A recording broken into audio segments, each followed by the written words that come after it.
Welcome to Giant Bomb's live coverage of E3 2012 After Hours, Day Zero. I'm Ryan Davis. I am joined here after many technical trials and tribulations by a wide cast of characters. Of course, you know Mr. Brad Shoemaker. Hello. How's it going, sir? We have Alexander Swolensky.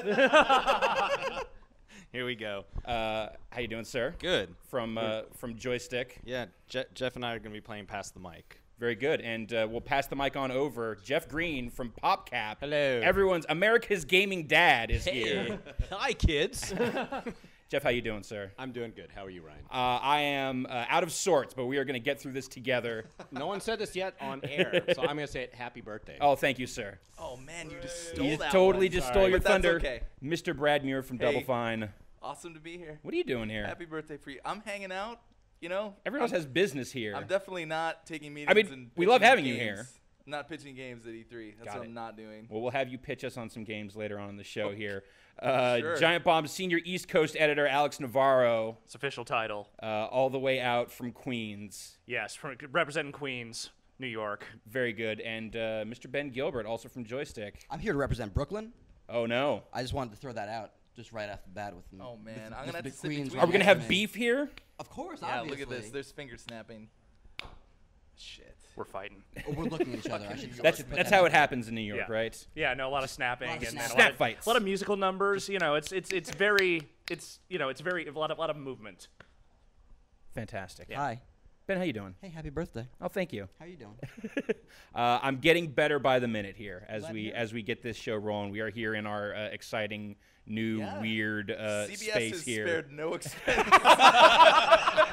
In that they provided no expense, apparently. This place.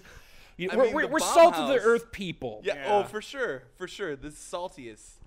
Yes. The earthiest. But I actually miss the other house. Yeah. It feels more luxurious, the other place now. Now you have some If you can believe context that. for it. Yeah. Yeah. Well, Yeah. let's be clear. There's a strip joint right next door. It's true. With Apparently 1,000 one- girls? one There's Let's- a Let's, thousand let's give girls. let's give 100. more Is specific 100? details Only about our 100. location. Okay. Live on the air. Oh, okay. Oh, yeah, that's probably Never mind. My bad. Not a problem. I should have laid out these rules beforehand. Yeah, just take the mic away from Alexander. That's a good call there, Jeff. Oh, Brad Shoemaker. Hi. Let's get into some business here. So day zero is over. Let's give a round of applause For day zero? for day zero. For here. E3 starting. No, E3 starts tomorrow, but Well, obviously, more or you know, less. a lot of action today with Michael Pachter just kind of randomly walking into the room. That's awesome. That's what happens here. If you like PBR. We'll get to Mike. We'll get to you in a little bit here. Or we got some full couches. Just getting into it. So press conferences today. That's the big happenings here. We started off with Microsoft. Yes. First thing in the morning, which Brad, you were there. Little early morning usher. Yeah. You know, First thing in it the enlivens the soul. little Raymond Usher. First Yeah. thing off. Yeah. That why gets not? you going, Yeah, especially when it you really got does. the, Really- you set your alarm clock. It really keeps for you that. regular in the morning. Surprisingly good. Surprisingly good live. I'm not an Usher fan. Yeah. Was he I'm not singing? either, I thought but he it was was- Was he singing? He was singing. It was very impressive. He was. Yeah. He was not singing. playing Dance Central 3, but he was singing. All right. God, I wonder if we can tell. You know what? I'll wait for John Drake to get here Okay. later on in the week so we can With the talk true about Usher dirt. talk about That's what you the need. Dance Central 3 experience He'll have there. the details. Brad, you want to talk just a little bit about Microsoft? about the Microsoft? Yeah. Just what they were doing and what you felt about the show. They started with they started the show with the proverbial showstopper. They did indeed. Busted right out with that Halo 4, Which was probably the best thing they had the whole hour. Yeah, and I'll just say, one of the highlights of the day for me, like it was Microsoft's best thing that they had, and I was not, you've got this big change of developers. You're going from Bungie to 343, unproven team, unproven studio, not really having a sense of like, okay, where are these guys going to take Master Chief in this series now? Of like kind of going back to that core narrative. So kind of a lot riding on that for the team, for Halo, for Microsoft. Yeah, for me, I mean, never mind that the development had changed hands, but like the Halo cycle felt like it had kind of run its course, Like there was after 3, there was a feeling that Halo had wrapped, like they came to a natural conclusion, and it's like, what else is there to do? So seeing that it's not just the Covenant again, that they are going somewhere different, that they've got a different antagonist. Like it has a different feel to it. It's got its own identity, and that was So that when was that encouraging. when that little gameplay demo started, and like you open up on it's Master Chief, and you see some Covenant, and I see that, I'm like, oh, just like it looked a lot better for sure. Like that's whatever they're doing. I don't know what they're using for their tech, but whatever they're doing graphically, that's like miles ahead of anything that I had seen from Bungie with regards to Halo. So they look better, but it was still like this is Covenant again, and I diminishing returns for me on those kind of enemies as a thing. So you start off with that, and then you start seeing all of these other like weird biomechanical sorts of enemies. Which have they spoken much specifically about? Like other than there was some kind of comments about it being like Forerunner tech, maybe. That was all new to me. I mean, I don't know, you guys might know different. No, I mean everything. I haven't nothing. There's some Forerunner stuff that they've teased in. Don't be afraid of that microphone, Ben. Let me get all up in it. I'm sorry. Get all up in it. They've teased some stuff with Forerunner stuff, but they haven't showed any of those new enemies. Like all that stuff was new. And I'm like a big Halo fan, and you're absolutely right. Like in 3, it felt like it really, really ran its course. Use the other hand to gesture. You're tucking the other It hand. really There we ran go. its course. Yeah, that's good. And that's good. I like that. so yeah, it felt really new and fresh, and like that was really cool to see exciting. new enemies and Yeah. exciting. Yeah, like it made me excited about Halo again for the first time in 5 years, Yeah. 4 years or something. Kind of been a while. But didn't you get that like Covenant Tron feeling from it? Like that. How do you mean?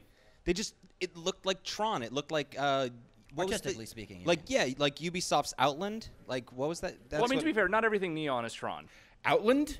Outland. Is that- Outland. wait, hold on. Is that's a suburb of Brooklyn, right? Outside of Williamsburg is Innovate. Outland. Outland, of course. Outland. It's right near That's Bushwick. where all the trust fund kids. But I thought like the when he picks up that weapon and the way it all came together, just it looked alien in a way that they hadn't ever really accomplished with any of the previous the Flood stuff, the Covenant stuff. Like this was that behaved in a way that you just hadn't ever seen anything work in a Halo game before. And then the that one, there's kind of like that one main enemy encounter.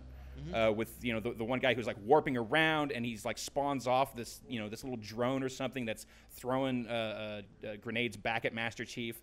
Like just tactically, it seemed a lot more interesting than kind of what I had seen in most firefights in a Halo game. Just it seemed like just a ton of promise across the board with what they were showing there. Even for just pretty short, it was like 3 or 4 minutes, Yeah, 5 minutes maybe. 5 minutes at most.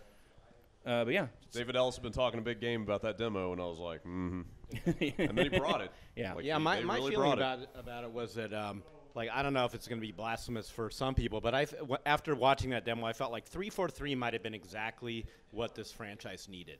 Like, maybe Bungie sort of was mentally You just over. say that because you got a bunch Checked of friends out. there. Checked out. They That- moved on. They were done with Oh my Halo. God, that and I bums felt me out so much, giving though, it to think to a about new that. team who still actually loved the franchise and loved the story and put all this new energy in it. Like you could just feel the energy of this one much more than in the last game. I felt. Hey Jeff, Sure. go ahead and get up on that microphone. Get up on Get this up on mic. it. Everyone, get up on your All microphone. right, we'll get up on the Get mic. on the mic. That really bums me out though, like from the development perspective, is that I feel like this is something that.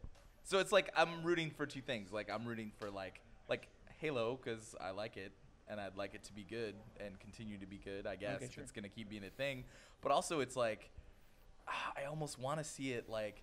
There's a part of me that wants to see it like crash and burn because it's like Of course, it's like their right. fathers, it's like the people who birthed this thing are no longer making it. So it's like Right. if it can survive and thrive without them. It's like if Community is good next season. Yes. Right? Without yes. Dan Harmon. Then you're like, Dan we sort Harmon of is want worth it to nothing. suck.